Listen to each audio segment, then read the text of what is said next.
Hi, everybody. Sorry I'm a little late. I got a phone call right at the end of the soap opera, so okay.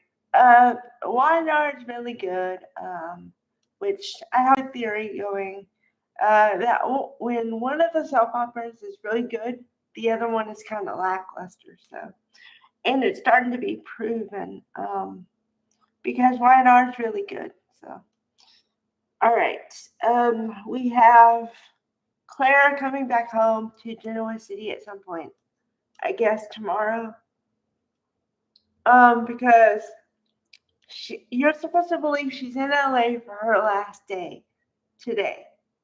Although yesterday too, so I don't know. But anyway, um, because she had breakfast this morning with her mother, and they were having a conversation again about how she feels about Kyle. Does she want to leave? You know, and so she said she has mixed feelings about it. Um, and then we didn't see Holden today at all. I don't know why. Other than just a typical rotation and or I guess they get a couple of days off a week. I don't know. Um, so no furthering of that storyline. So it looks like um, Kyle and Claire are gonna have a conversation at least. Okay. Now remember that the next piece is Kyle in Geneva City.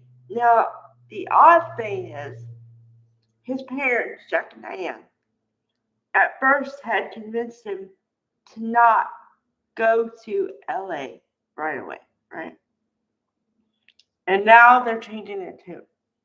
So, what I'm afraid of is, and I've seen this happen before, where, okay, a couple breaks up or whatever, and they want to see each other, right?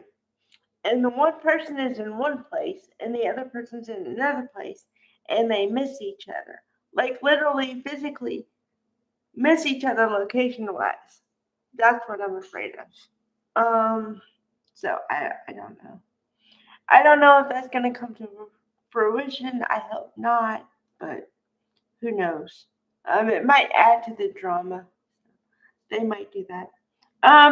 Finally, now I must talk about this because I've been talking about it for weeks. Um, we finally get to see the new Noah's face. Thank you, God. No more am I going to see his face.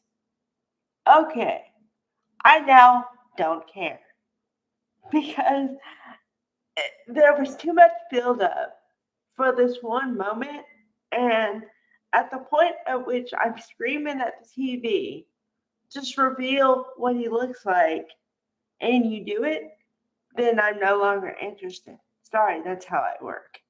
That's why you don't keep me on the hook for like a month, okay? You just don't do it. Um, or you're gonna get this where I'm pissed off because I'm saying why. Okay, so then the interesting thing is clearly he looks different than the other Noah, but not too much. I mean, I've seen some recasting where okay, I'll give an example, and I know I use this a lot, but there's a point. Okay. Um, Now Roger Howard, who plays Mitch McCall, if you believe that's what his name is, although he also used to go by Matt Clark or something at some point. Okay. Now I use him because Roger Howard used to play Todd on One Night to Live. Okay? And then they had to recast because he decided to move on to other things, right?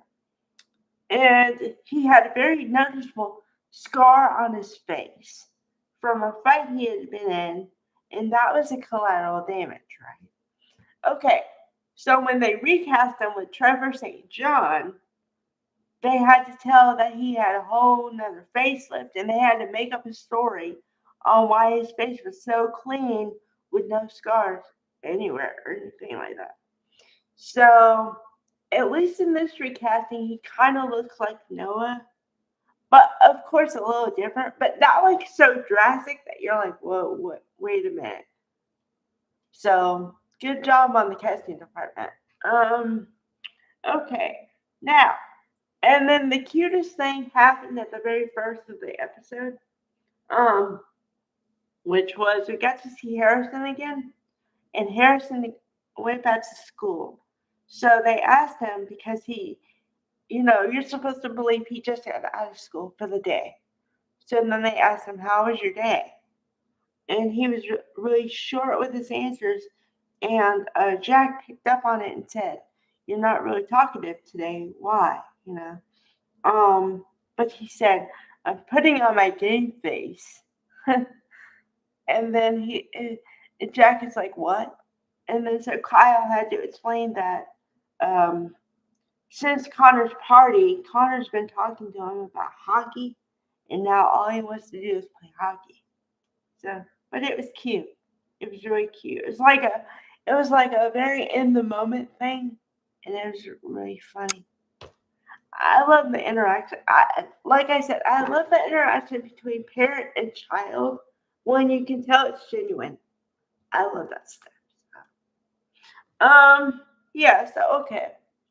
Not too much on the revealing front, but now we have some movement to see what's going to happen between Claire and Kyle, and if she's going to have thoughts about Holden again, which I believe she will because um, I think that even if Claire, okay, well, there's two scenarios here. Well, two possibilities that come to mind. Either Kyle does something, says something to mess everything up again, which would put her more in the thing of like wanting to be with Holden than him. Or somehow they're able to have a conversation and come to some understanding, which means Holden would be more of a fling. So I don't know which way they're going to go with it, but those are the two ways I can see it going. Of course, there's also a myriad of possibilities that I probably am not even thinking about. But like I said, I go by step. I say, okay, this is what happened yesterday, this is what happened today, and then I go from there. And everything I say is like a suggestion or whatever, or a possibility. Doesn't mean it's gonna happen that way. Because there's been tons of twists on stuff, so but we're gonna have to see where it goes. All right. Bye, everybody.